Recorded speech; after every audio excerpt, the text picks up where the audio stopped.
नमस्कार दोस्तों, थिंकाइस में आपका बहुत बहुत स्वागत। आज हम द्वितीय प्रशासनिक सुधार आयोग की रिपोर्ट पर चर्चा कर रहे हैं, जिसमें हम right to information act RTI act पर चर्चा कर रहे हैं। इसमें हम कार्यान्वयन में समस्या इश्यूज इन इम्प्लीमेंटेशन को देखेंगे। अधिनियम का कार्यान्वयन, इम्प्लीमेंटेशन ऑफ द एक्ट।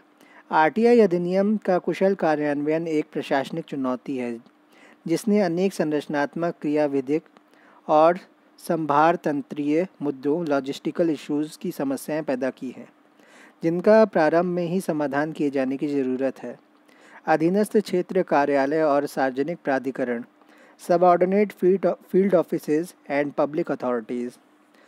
सार्वजनिक प्राधिकरण की परिभाषा संविधान के तहत अथवा संसद द्वारा राज्य विधानमंडलों द्वारा पारित कानून और उपयुक्त सरकार द्वारा पर्याप्त रूप से वित्त पोषित संस्थानों के रूप में दी गई है। साथ ही किसी अधिसूचना के जरिए स्थापित या गठित किसी प्राधिकरण अथवा निकाय के रूप में भी की गई है। इससे सार्वजनिक प्राधिकरणों का विस्तार देश भर में पंचायतों और ग्राम पटवारियों तक होगा। राज्यों में ब्लॉक और तालुका स्तरों पर पीआईओ की अनुपस्थिति प्रायः स्पष्ट है। दूसरे शब्दों में, अभी तक के अनुभवों से पता चलता है कि सरकार के निचले स्तरों को ना तो सार्वजनिक प्राधिकरणों के रूप में समझा गया है और ना ही इसके लिए पीआईओ नामजद किए गए हैं। गैर सरकारी निकायों पर लागू किया जाना, application to non governmental bodies. अधिनियम के अंतर्गत एक सार्वजनिक प्राधिकरण के रूप में श्रेणीकृत, कैटेगराइज्ड किए जाने के लिए किसी गैर सरकारी निकाय को सरकार द्वारा पर्याप्त रूप से वित्त पोषित किया जाना जरूरी है, किंतु पर्याप्त रूप से वित्त पोषित की कोई परिभाषा नहीं है।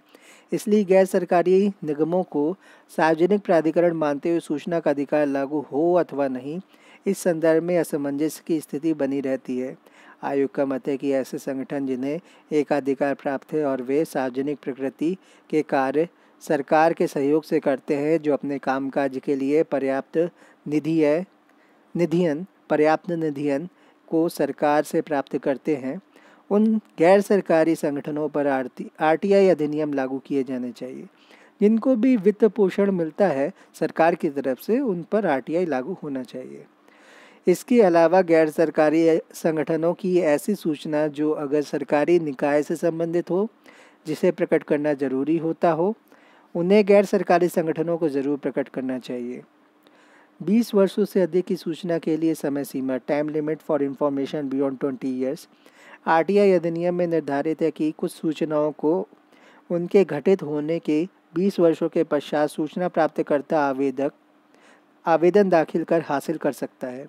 इन सभी सूचनाओं के प्रकटीकरण के लिए 20 वर्षों की समान सीमा कुछ अवसरों पर सार्वजनिक अधिकारों के लिए और साथ ही सूचना मांगने वाले आवेदकों के लिए समस्या खड़ी कर सकता है।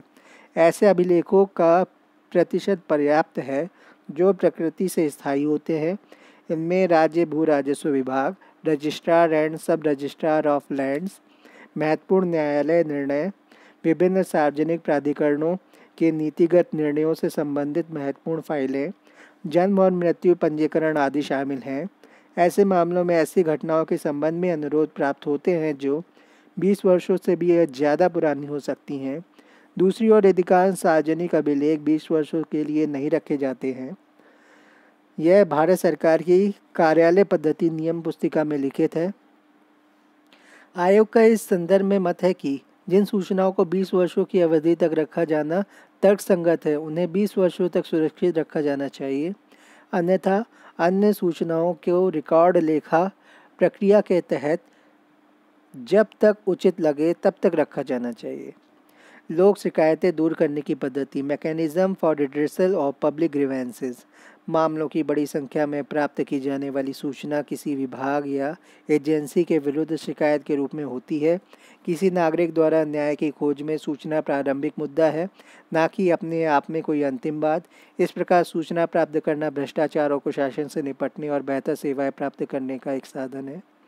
अनुभव से पता चलता है कि यदि किसी शिकायत का संबंध अधिकारी अथवा दुराचरण से सीधे तौर पर संबंधित हो, तब उसका समाधान करने में, सूचना प्रकटन करने में वे सक्रिय होने की बजाय रक्षात्मक बन जाते हैं। आयोग ऐसे मामलों में अनुशासनात्मक कार्रवाई करने की सिफारिश करता है। इसके साथ ही देरी, उत्पीड़न अथवा भ्रष्टाचार की शिकायतों के निवारण के लिए राज्यों को एक स्वतंत्र लोक शिकायत निवारण प्राधिकरण स्थापित करने की सलाह भी दी जा सकती है। तुच्छ और कष्टप्रद अनुरोध की स्थिति, फ्रिवोलस एंड वैक्सेटियस रिक्वेस्ट्स। इस अधिनियम की एक विशेषता यह है कि सूचना मांगकर्ता को सूचना का अनुरोध करने के लिए किसी कारण या कोई अन्य वैयक्तिक ब्यौरा देना जरूरी नहीं होता। यह हितकर प्रावधान यह सुनिश्चित करने के लिए महत्वपूर्ण है कि अनुरोध का कोई व्यक्तिपरक आकलन ना हो अथवा निरर्थक आधारों पर मनाही ना हो सके।